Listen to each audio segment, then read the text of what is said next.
Beleza. Boa tarde aí, pessoal. Dando início aí mais uma palestra. A gente está com o Thiago aqui, Thiago de Boys Brasil. O Thiago, eu vou ficar de olho aqui no chat e nas pessoas que pedirem para entrar, né, estiverem fora do domínio da UFOP.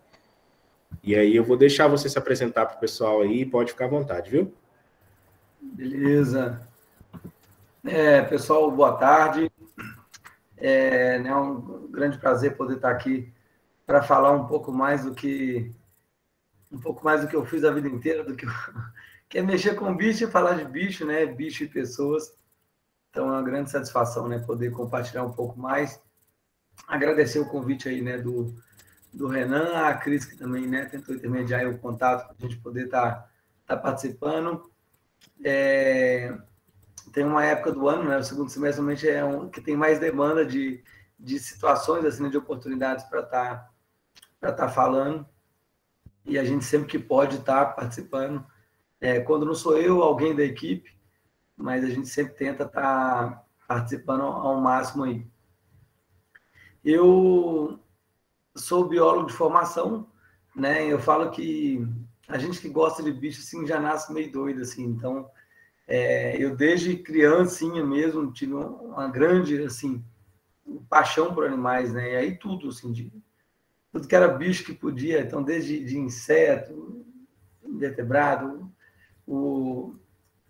tudo. Então, que podia conviver com bicho, a gente sempre priorizava essas oportunidades. E quando eu estava à toa, na época não tinha internet, não tinha rede social, então eu estava no quintal, quando era moleque, catando tatu-bolinha, brincando com bicho, cuidando de bicho. Então, isso aí é um pouco do resumo assim, da minha história.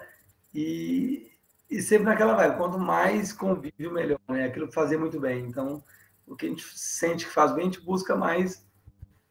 E com isso, só criando cobra em casa são 32 anos, né? Em convívio com cobra, assim. Então já tem um tempinho aí. Acho que boa parte, talvez, da turma não estava nem nascida ainda. E a gente já estava aí criando. Hoje é muito mais fácil com o fator da internet, né? Na época não tinha internet, então muita coisa foi tentativa e erro mesmo. E é isso aí. Vamos pedir para compartilhar. Eu vou falando um pouquinho mais no decorrer da... Ô, Thiago, repete, por favor. Não te ouvi. Tá. Que eu falei que eu já ia pedir para compartilhar a tela, né? E no decorrer da gente vai falando. Você quer apontar alguma coisa antes? Não, tá tranquilo para mim. Pode dar sequência aí. Beleza, então.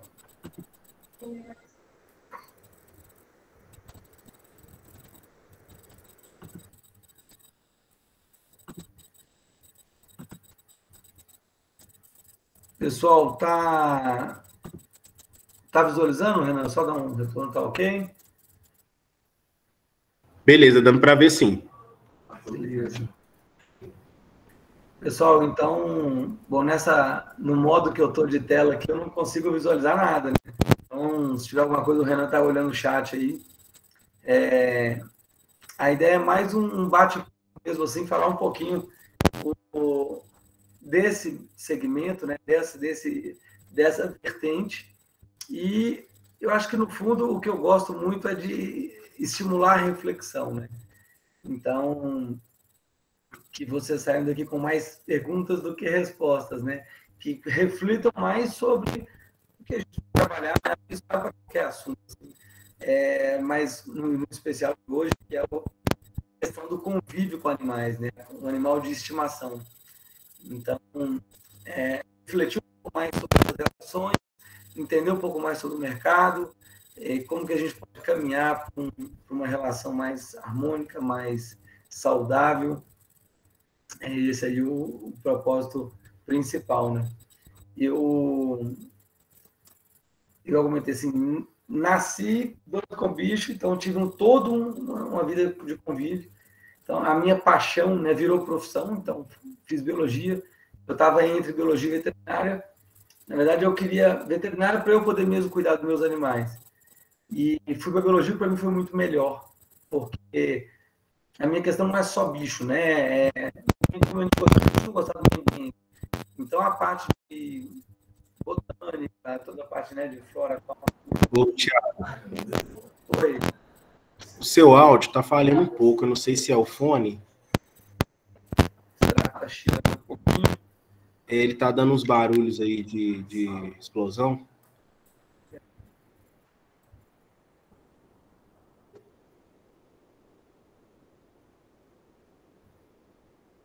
Não sei se ele, às vezes o balançar dele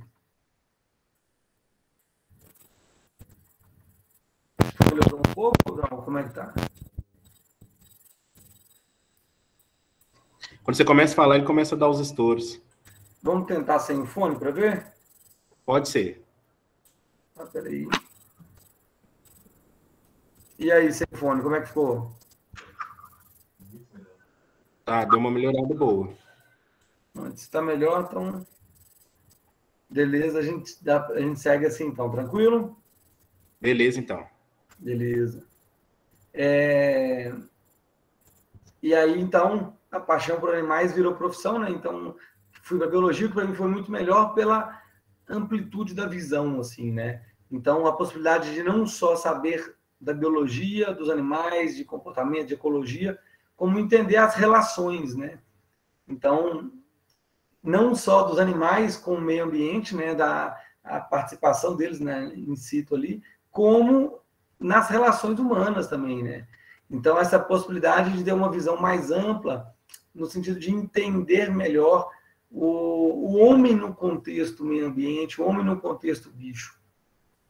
E com essa visão, eu fui canalizar isso em produção animal, né? Então, uma vez criando animais, a preocupação e a vontade de criar melhor, né? De ter melhores números, né? Buscar mais resultado, mais eficiência nessa criação. Então, isso me aproximou um pouco mais da produção, né? Do viés zootécnico mesmo, né? Então, partir para a seleção zootécnica dos animais. Lembrando que a gente trabalhando com animais nativos, então nós quase não temos seleção artificial em cima de produção. É algo muito virgem, podemos construir muita coisa. E então isso trouxe um olhar bem no sentido de produção mesmo. E eu até brinco muito o seguinte, que eu falo que o biólogo é muito apaixonado, né? Então a gente normalmente tem um ideal de mundo, ideal de vida muito legal, mas às vezes muito romântico também. Então, a gente precisa ter a nossa paixão, a nossa visão assim de mundo, mas também a gente tem que estar com o máximo de pé no chão para estudar a aplicabilidade disso. Né? Como que a gente consegue buscar a melhor harmonia nas relações? Então, na prática, o homem causa impacto. Né? Quando a gente olha a natureza preservada, a gente sabe nitidamente que o homem traz impacto para aquilo. Mas a gente faz parte disso, né? A gente faz parte do contexto. Então, buscar aquela forma, como que a gente pode existir com o mínimo de impacto possível.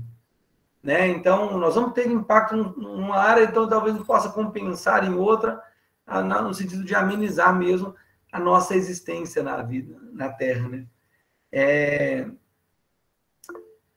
Isso eu acho que é uma busca que o biólogo tem que ter isso bem claro, assim.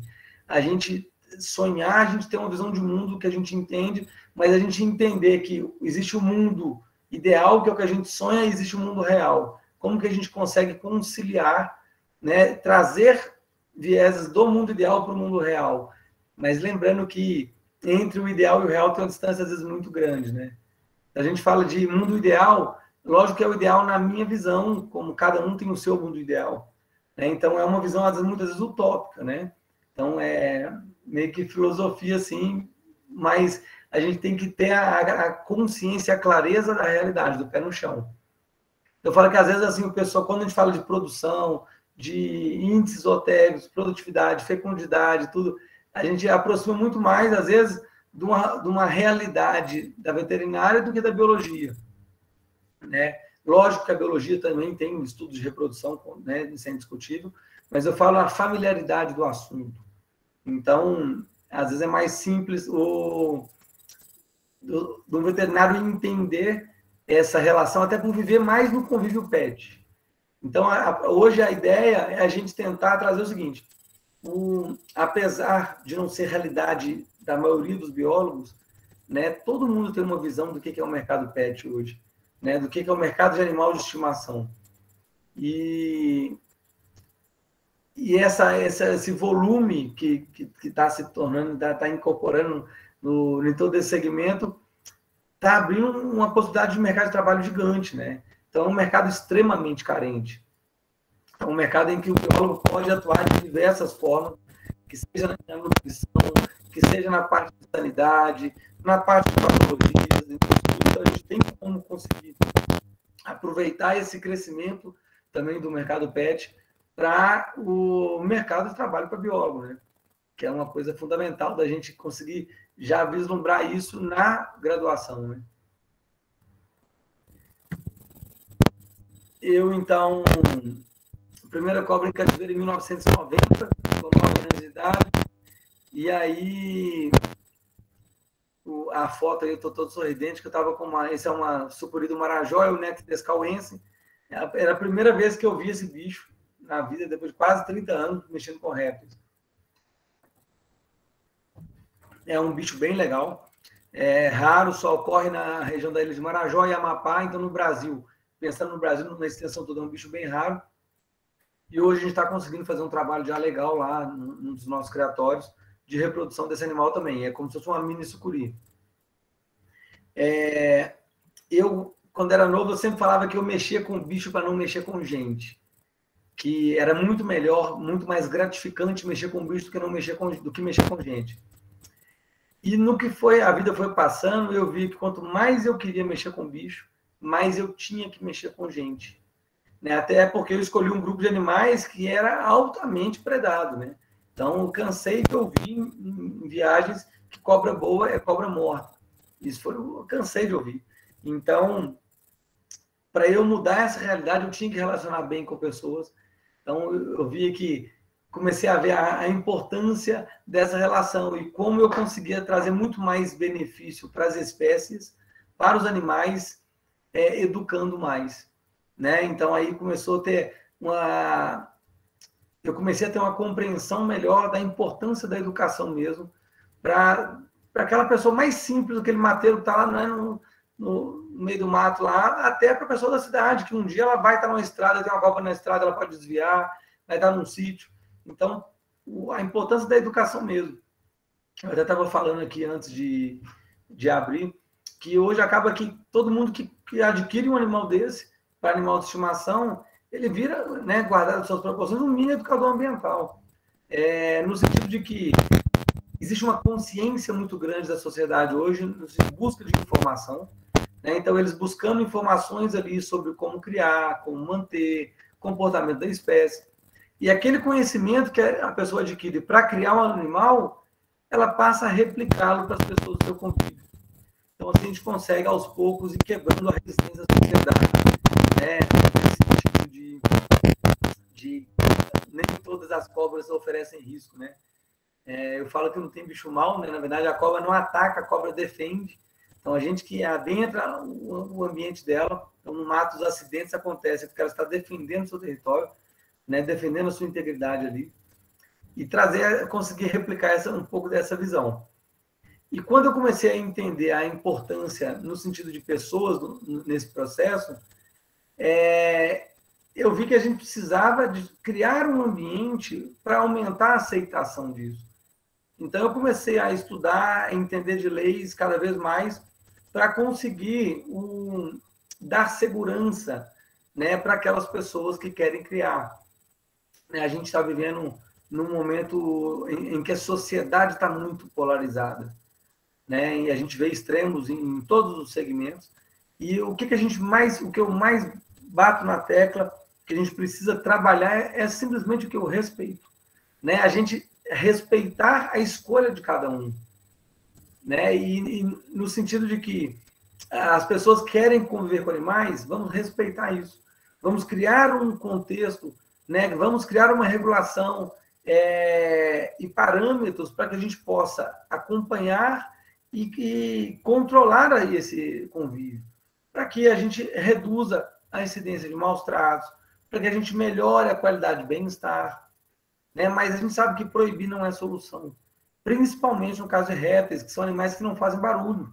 Vocês viram o caso da naja recente. Então, seu vizinho pode ter uma naja em casa e você não sabe, nunca vai saber se bobear, porque o bicho não faz barulho, né? O bicho não cria alerta. Então, a gente precisa dar oportunidade, dar alternativa para aquelas pessoas que querem criar de forma legal, né? Então, quem quer criar, poder acessar o animal de forma legal sem ter que pegar na natureza.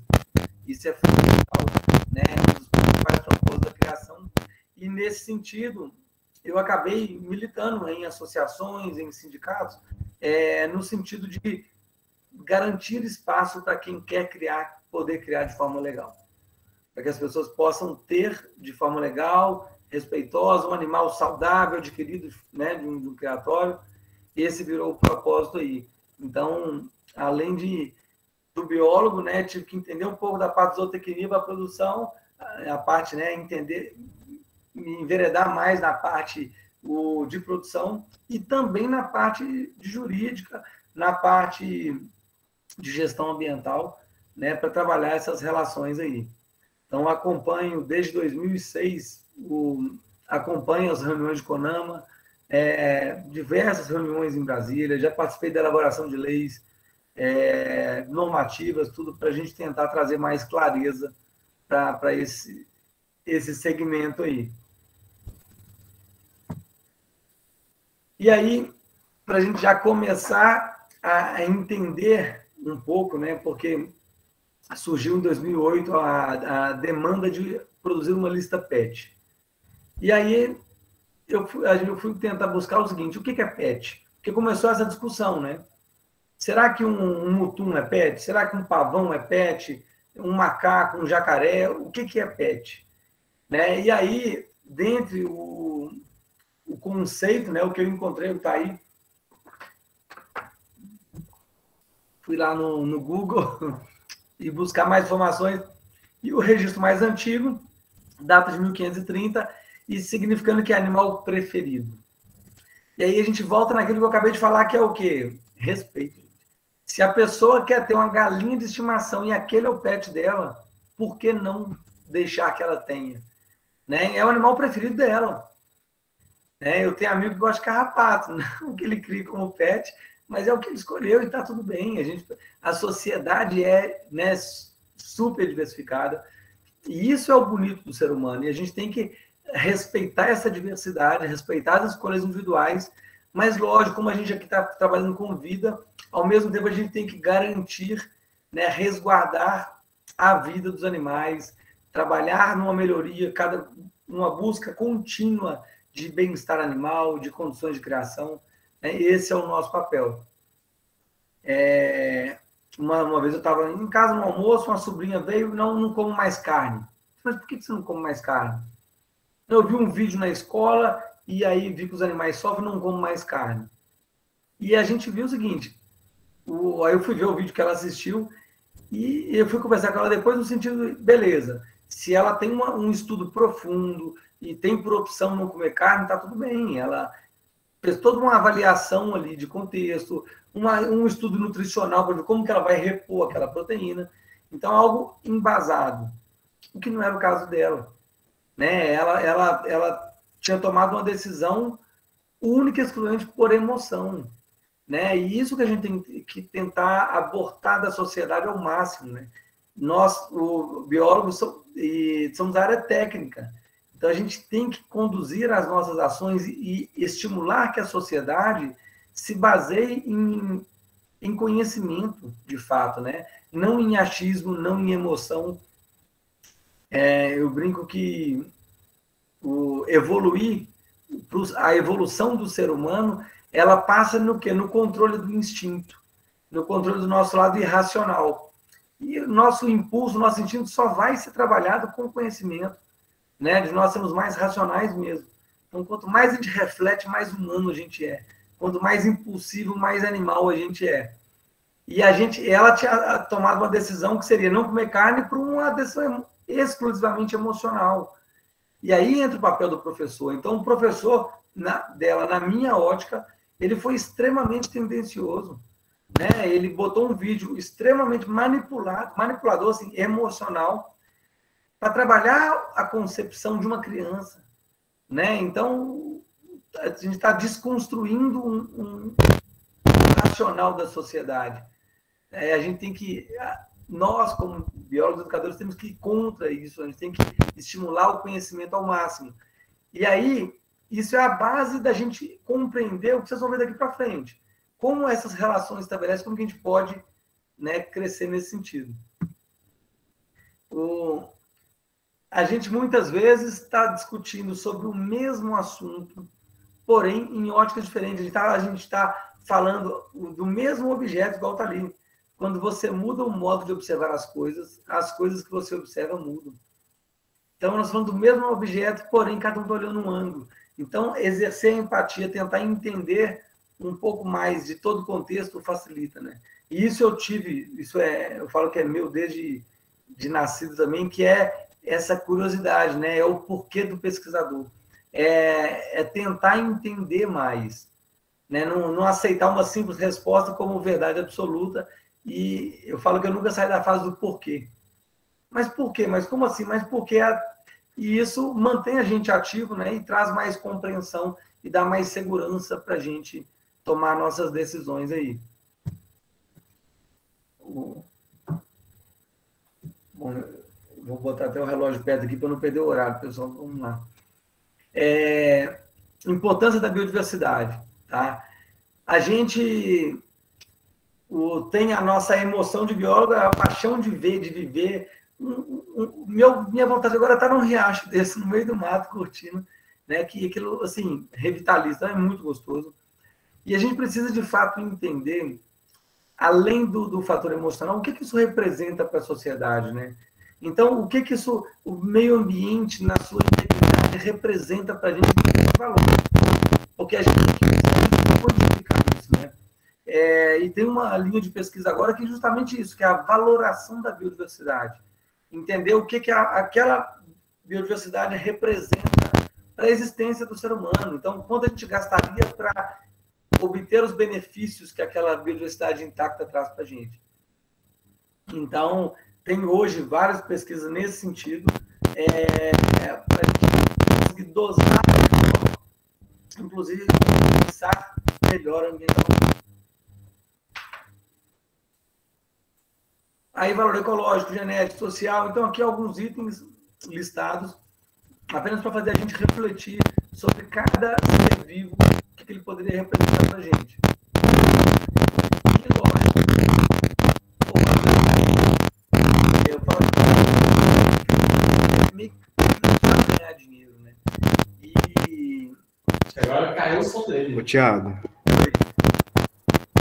Tá estourando de novo aí. Eu não sei se de repente pode ser de balançar alguma coisa. Então, acho que pode ser, eu botei o celular em cima aqui. Deixa eu tirar de perto aqui. Não sei, só suposição mesmo, porque já tá sem fone. Tá, e melhorou aí, ou não? A princípio, sim. Tá. Então, Qualquer coisa eu te falo aí. Tá, beleza. Eu falo que, assim, no Brasil, meio que, uma questão meio social, o pessoal meio que criminaliza a relação de dinheiro, né? E a gente tem que ter isso com muita clareza, porque não tem educação sem dinheiro, não tem educação sem dinheiro, não tem alimento sem dinheiro. Então, assim, no nosso modo de viver, não existe dinheiro. E o governo não gera riqueza, né? O governo gere os impostos que a sociedade paga. Então, quem gera riqueza é a sociedade. E a nossa existência é praticamente extrativista, né? Então, a gente vive de recursos ambientais. E a gente tem informações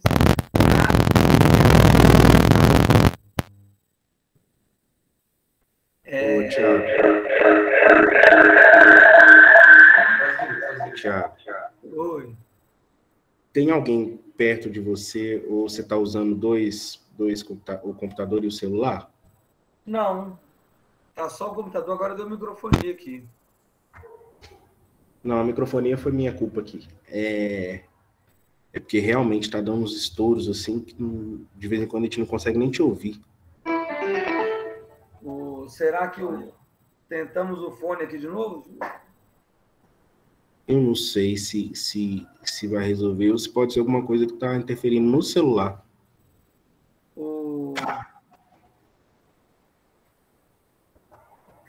Pessoal, para vocês também tá dando essa interferência de som?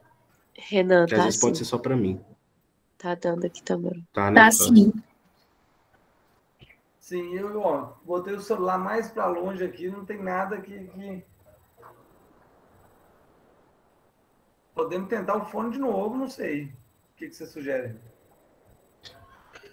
Vamos... Deixa eu ver. A gente pode tentar o fone de novo. Tá, porque na hora, assim, qualquer coisa eu volto, o que não ficou claro eu repito também. Beleza. É porque realmente não era o fone. O barulho é o mesmo. Entendi. Botei o fone agora, melhorou um pouco o áudio? Tá da mesma forma. Só que, tipo assim, não tá estourando sempre, sabe? Vez ou outra, depois que você começa a falar assim, que vem umas interferências maiores. É por isso que eu te perguntei, às vezes, de estar balançando, porque às vezes você pode, sei lá, bater a perna na mesa, alguma coisa assim. Não, tem o ring light tá ligado aqui. Deixa eu desligar ele. Estava ligado no computador. Melhorou um pouco? Não deu diferença, não. Para mim tá ok aqui. Beleza, vamos seguindo aí. Qualquer coisa eu te falo aí de novo. Tá, mantém o fone ou sem fone? O que vocês acham? Tá, o fone não fez diferença, assim, para pior nem para melhor, não. Acho que pode manter aí. Se for mais confortável para você, né? Tá. Não, que vamos tentar sem fone, então, peraí. Beleza. Eu falo que minha orelha é meio torta, tem que ficar apertando assim no ouvido toda hora.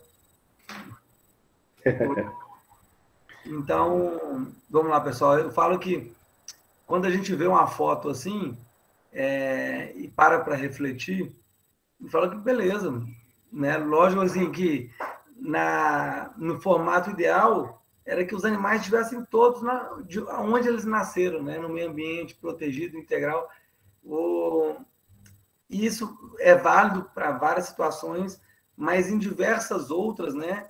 É utopia, porque é o que eu falei, aqui tem que trabalhar o mundo ideal do mundo real.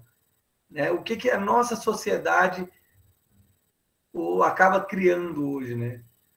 Então, eu já tive a oportunidade de conhecer o Brasil quase todo aí, e, né, infelizmente, de ver a degradação da Amazônia, principalmente, que acho que impacta mais, né, porque é mais imponente assim, em termos de estrutura, mas de queimadas, de tudo, de cerrado. Então, é uma realidade muito mais chocante, né? O Renan comentou também, ele já trabalhou em resgate de fauna, eu trabalhei durante um bom tempo em resgates, e a gente vê o impacto ali, né?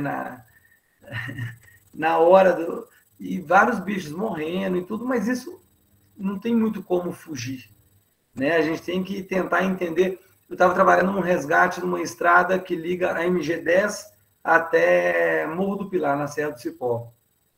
E algumas pessoas contra o asfalto, né? Então, assim, os ambientalistas ali que vão lá no final de semana, contra, mas quem mora lá doido para ter asfalto, né? Então, aumentou a agilidade, reduziu o tempo para chegar na cidade, em BH, acho que mais de meia hora.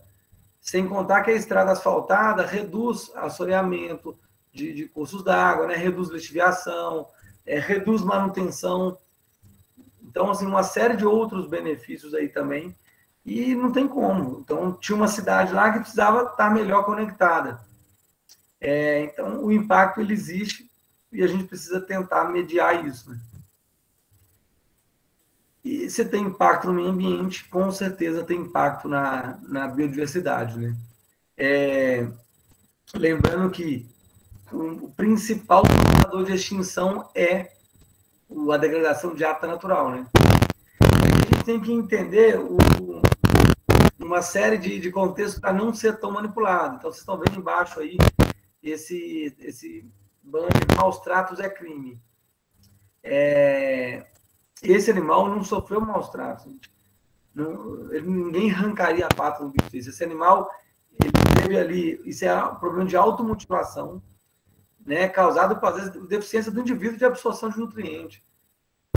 Então, o bicho teve um problema, ficou 2 ou 3 vezes em cativeiro. Então, acontece, isso não é maltrato. Então, a gente tem que saber o que tem por trás daquela intenção de propaganda. Né? A gente tem que questionar bastante, tentar entender melhor o contexto para ser menos manipulado. E as nossas grandes cidades, que não tem como viver sem elas. Então, os animais que estavam aí, para onde foram? Eu estava, um amigo trabalhando no resgate na usina de Santo Antônio, no Rio Madeira, lá em Rondônia. Resgate, na margem esquerda, que é aquela que estava trabalhando, eles tinham resgatado mais de 100 mil animais vertebrados. Tá? Tem estudos que falam que a fauna pega menos de 10% da fauna, porque tem desmatamento, tem grande parte dispersa. Então, se na margem esquerda deu mais de 100 mil, né, e é menos 10%, então olha o impacto disso. Né? Então, são animais que poderiam estar sendo designados para diversos fins, dentre eles a formação de plantel de empreendimento, né? Para que estudos em cativeiro também, atender mercado, atender demanda, uma série de questões.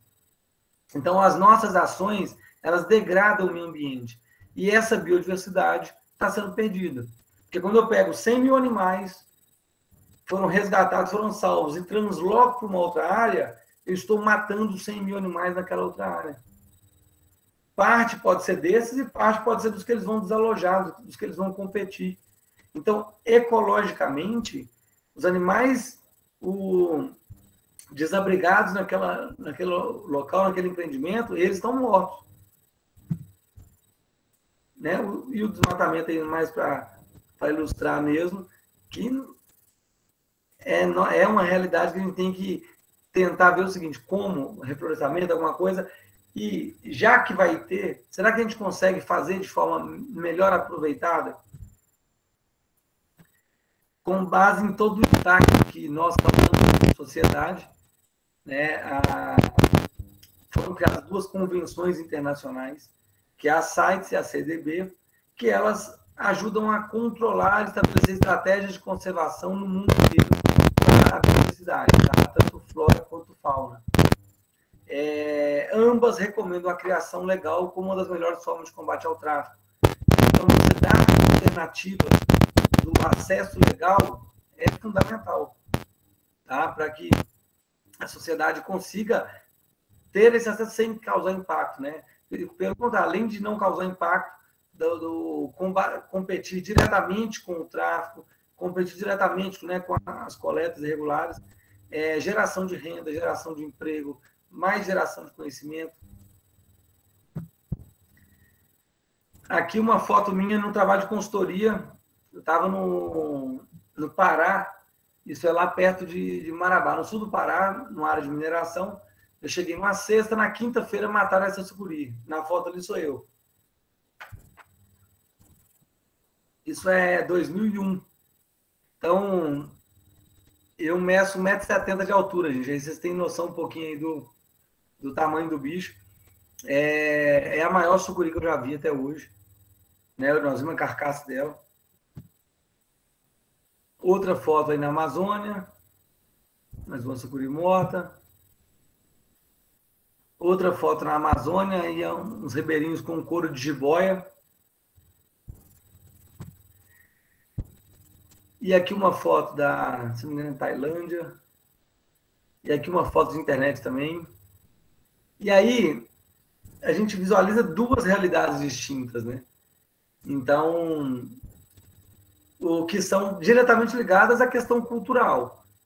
Tá? Então, nós temos países onde a cobra, né, nos países cristãos principalmente, a cobra ela é um representante do diabo, né, que foi lá e tentou Eva e Adão, e na Bíblia está escrito lá que é um representante do diabo e foi condenado a rastejar, e outros países em que as cobras, né, e outros mais representam deuses.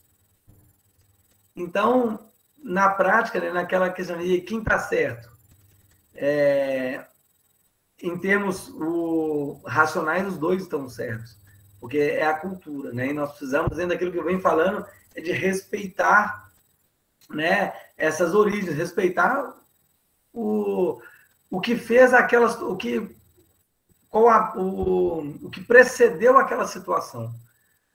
É respeitar uma coisa, concordar é outra totalmente diferente, tá? Então, eu, obviamente, sou mais adepto das relações aqui, das duas fotos da direita aqui, que são uma relação mais harmônica e amorosa das pessoas com animais, tá? Então, agora, como que a gente pode fazer para mudar a realidade da esquerda? A realidade desses animais sendo massacrados? Educação, trazendo mais informação e mostrando que nem toda cobra oferece risco, né? Que a gente pode ter uma relação de fato mais harmônica. E aí entra o papel do biólogo, né? A gente poder... O segmento PET em si, ele é uma possibilidade, né, de mudar a realidade desses animais, né? Então, permitir o convívio, né, de forma legal e harmônica aí, é uma forma da gente conseguir mudar a sociedade, né? De pouquinho em pouquinho a gente conseguir uma relação muito melhor. E eu garanto para vocês, hoje já é muito melhor do que há 20 anos atrás. É muito melhor, né? Para as serpentes em si. Então, os animais estão sendo menos predados, menos mortos. A gente ainda vê muito, mas melhorou bastante. E aqui, para vocês verem um pouquinho, por exemplo, vamos entender agora a dimensão do mercado pet em si. Esse é um levantamento aí, né, estimando aí a média de crescimento do mercado pet do ano de 2020 para 2021. A população pet, em tese, cresceu em torno de 3,6%. O número de animais em cativeiro. Então, nós somos um país aí com 220 milhões de habitantes e com a população de pets estimada em 150, quase 150 milhões de pets. Então, contra números, não tem argumento, né? Então, tem pessoas que são contra criar animal de estimação e está tudo bem. A gente respeita, né, 100% a opinião dela ser contra, mas os números mostram que o brasileiro, na sua maioria esmagadora, quer conviver com animais, né? É cultural esse convívio com animais, não só no país, como no mundo inteiro, né? Então, as pessoas estão cada vez mais digitais, relacionando mais online, porém, esse relacionamento online não ameniza a nossa carência de relacionar, né? Nossa carência de contato. Nós somos seres sociais. Então, a necessidade desse convívio ela está crescente. As pessoas estão abrindo mão de ter filhos para ter animais. E aí, a população de animais como pet está disparando, né? É um mercado que não para de crescer, não teve retração, que eu me lembro aí, em números aí, nos últimos 15 anos que eu vi de número, não teve retração no mercado, sempre crescendo. Tanto que a gente vê hoje, você tem de loja de ração, de pet shop, tudo, para todo lado, né? É um mercado, inclusive, bem promissor. E entendendo agora, né? Então, as pessoas que não gostam de animal de estimação, elas têm o mundo ideal delas que é sem bicho, porque elas entendem que o bicho sofre. Mas, qual que é a realidade? Né? Então, a realidade é que as pessoas querem conviver. Então, como que a gente pode equacionar isso? Então, vamos educar mais. Porque quando eu educo mais a sociedade, eu consigo melhorar a condição daqueles animais que estão ali sendo mantidos com animal de estimação. Acho que essa é a melhor saída, né? Não, proibir não vai resolver de fato, né?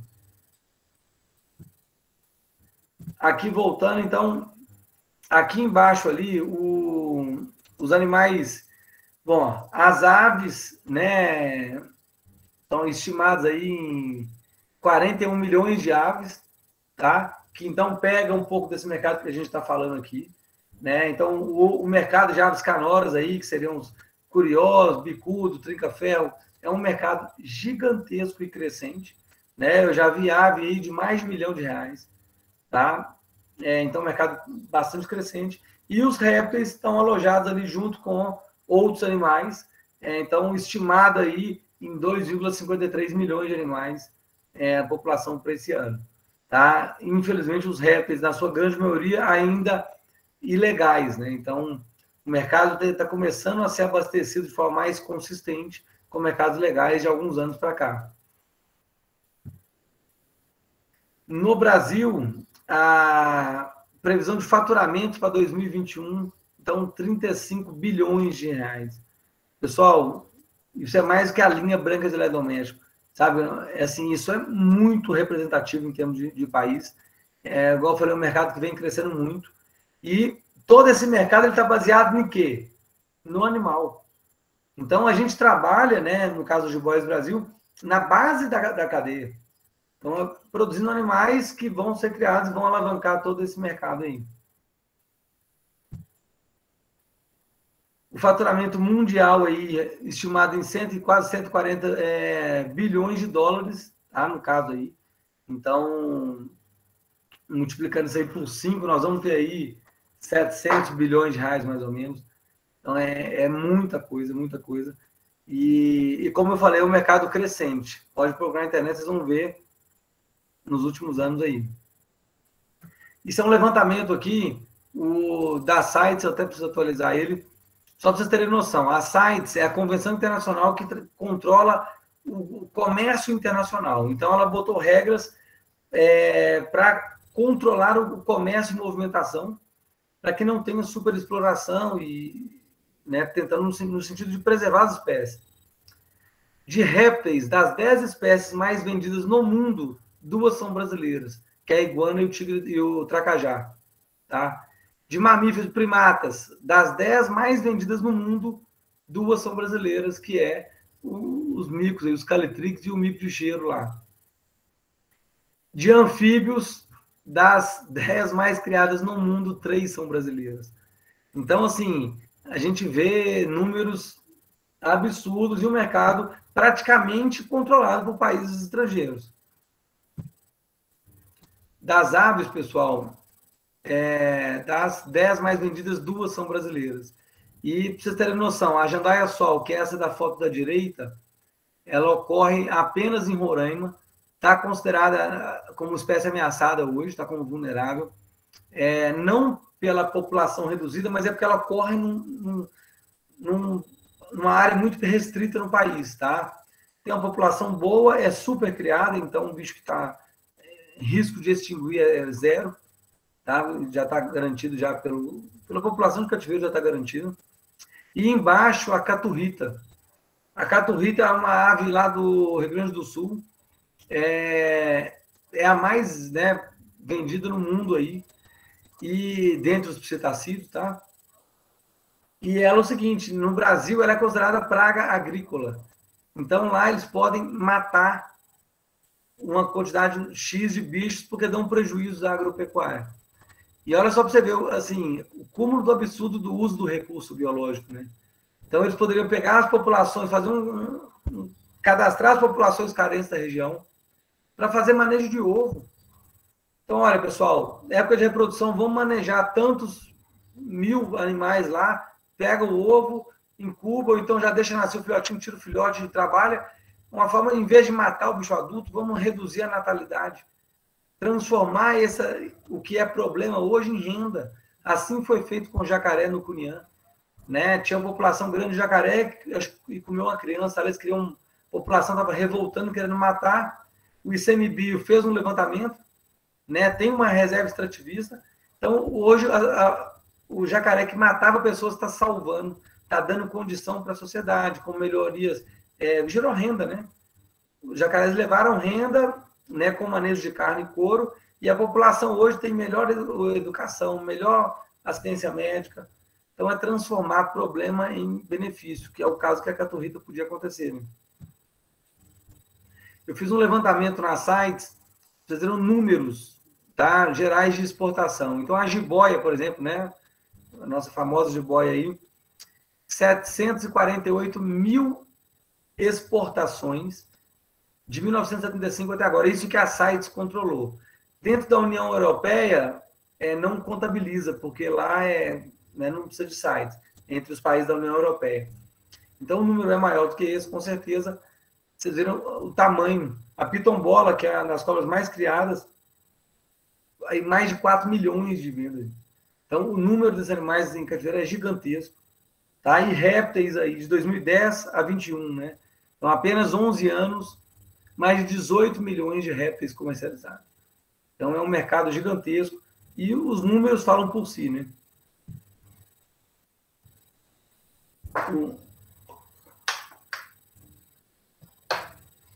O papel do criador no combate ao tráfico, né? Como que nós, criatórios, podemos auxiliar,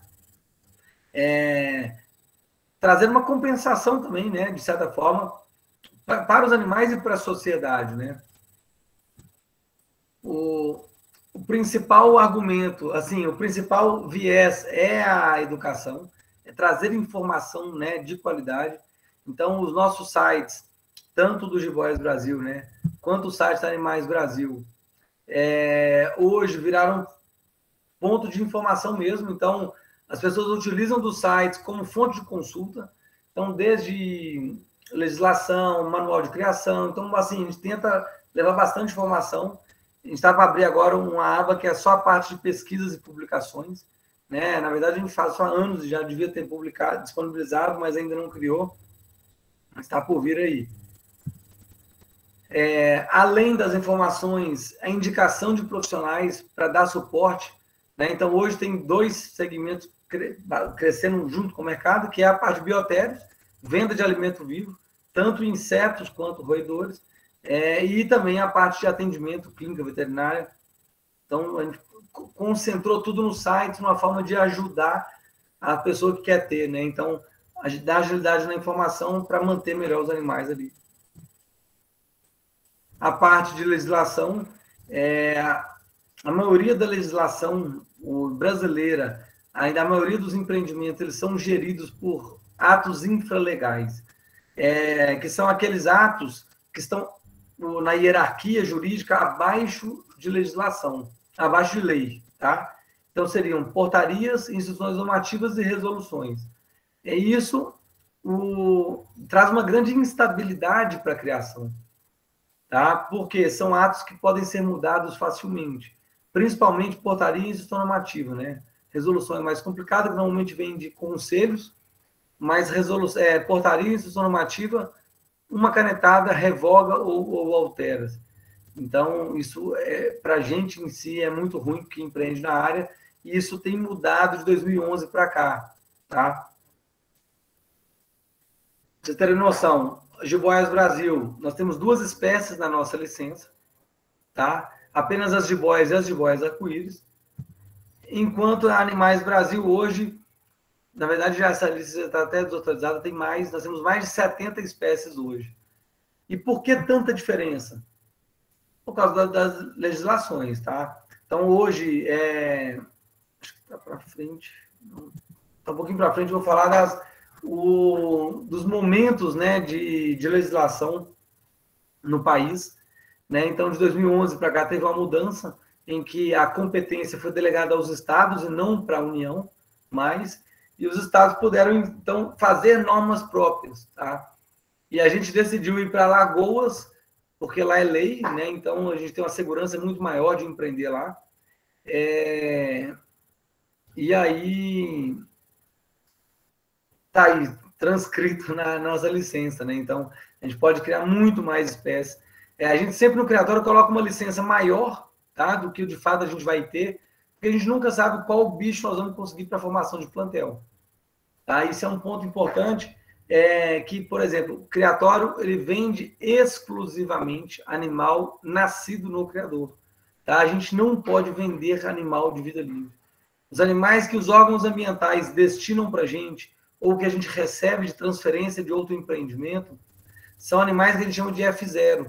São animais que eles têm que compor exclusivamente o plantel reprodutor. Só podemos vender filhotes nascidos ali. Se for espécie ameaçada, só podemos vender segunda geração, os netos daqueles. Beleza? No criatório, por exemplo, aqui o exemplo de uma nota fiscal, tá? Então, a nota fiscal é uma nota digital. De um tempo para cá, você só vê nota digital, que é um documento mais seguro, tá? E aí, como acompanhar, por exemplo, como acompanhar?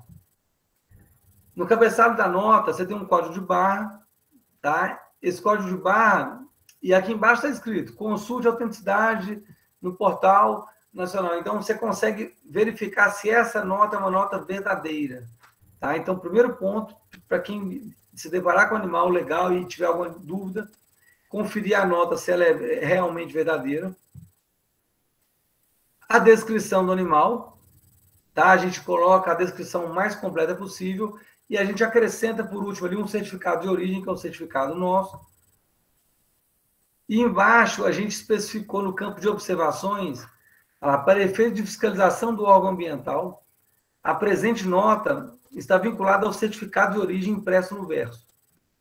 Em 2008, eu orientei um TCC que tratava sobre marcação de animais utilizando manchas naturais, né? Então, as manchas dessa arco-íris, por exemplo, tá? Ela é igual à impressão digital. A disposição das manchas, a combinação das manchas. Então, é igual a digital. E isso possibilita, além do microchip, uma segunda marcação, que é possibilitada pela foto-identificação. Não tem como a gente evoluir sem pesquisar, né? Então, nessa história aí, a gente estabeleceu parceria com diversas instituições de pesquisa, tá? Estão listadas aí algumas delas, que desenvolvem trabalho contínuo aí entre mestrados e doutorados. Atualmente, nós temos 3 doutorados e um mestrado sendo feito no criatório, tá? Fora outras publicações. Então, a gente tem sempre trabalhado em parceria. Eu falo, já que os animais estão com a gente no criatório, a gente tem que trabalhar eles da melhor forma possível e gerando conhecimento, né? Tá aí fundamentalmente aí. Aqui exemplo de um trabalho que foi realizado no criatório com papagaio verdadeiro, quando eu coordenava o criatório, aqui em Betim, e foi desenvolvimento de teste de paternidade, tá? Então, o que é fundamental vai ser uma terceira validação que a gente está trabalhando, tá? Que é fundamental mesmo para o crescimento, vai ser quase a certificação de um empreendimento. Eu consigo provar que aquele filhote nasceu no criatório da mãe tal e do pai tal.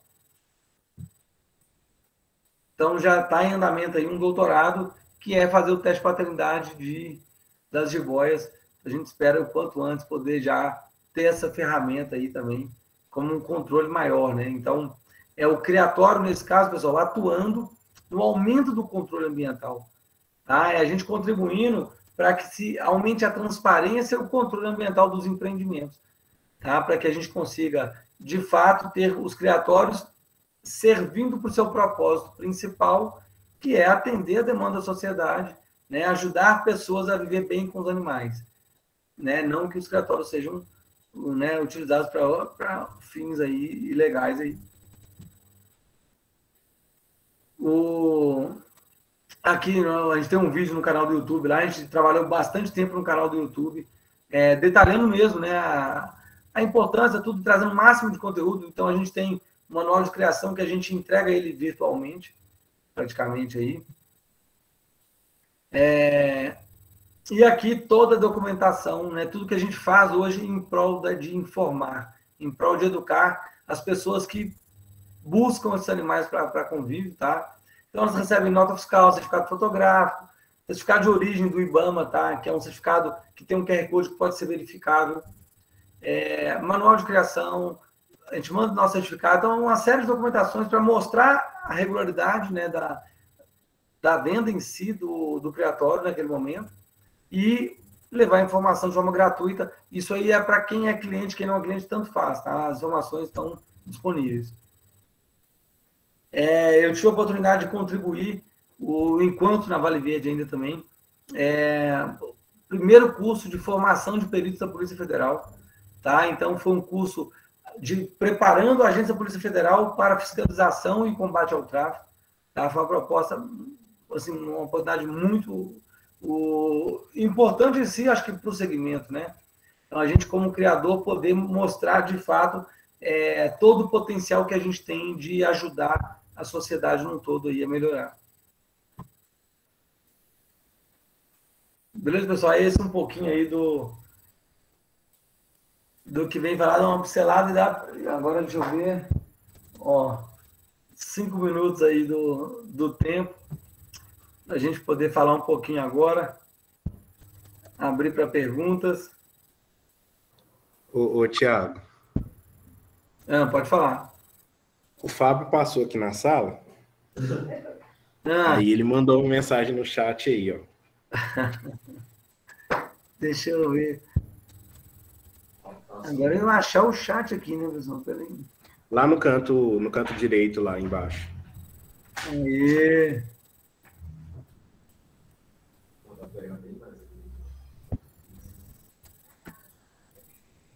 Bernardo, peraí.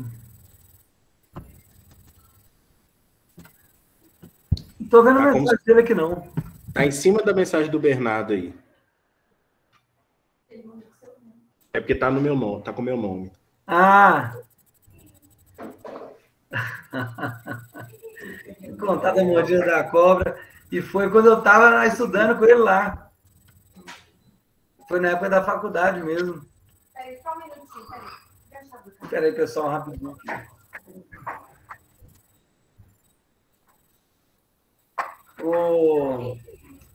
Foi 2005, eu estava na faculdade lá com ele lá, o pessoal acompanhou aí. Né? Nossa, que curso aí. Bacana. O Bernardo perguntou aí como que funciona a parceria das universidades aí, que nem você mostrou naquele slide lá, algumas parcerias que vocês têm.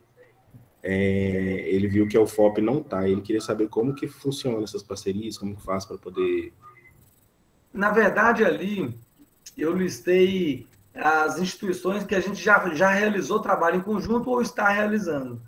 Tá? Então, por exemplo, eu até brinco com os professores que o Jiboias Brasil é como se fosse o laboratório deles, né?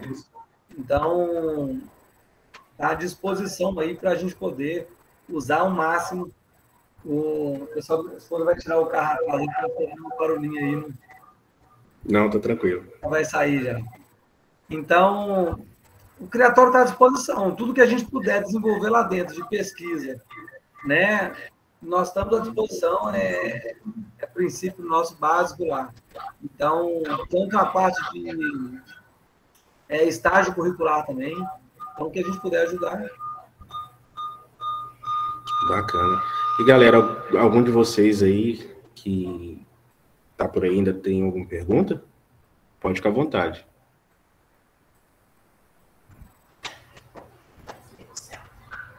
Ninguém?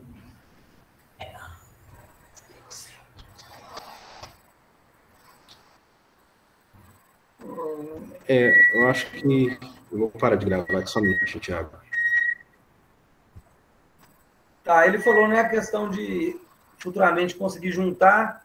Então, se tiver pessoas interessadas aí, procurem os professores das universidades, faculdades, e pensem, né, marcam uma visita aqui, a gente conversa para conhecer a estrutura, e a gente pode pensar em amadurecer junto um projeto de pesquisa, um trabalho assim, estamos à disposição.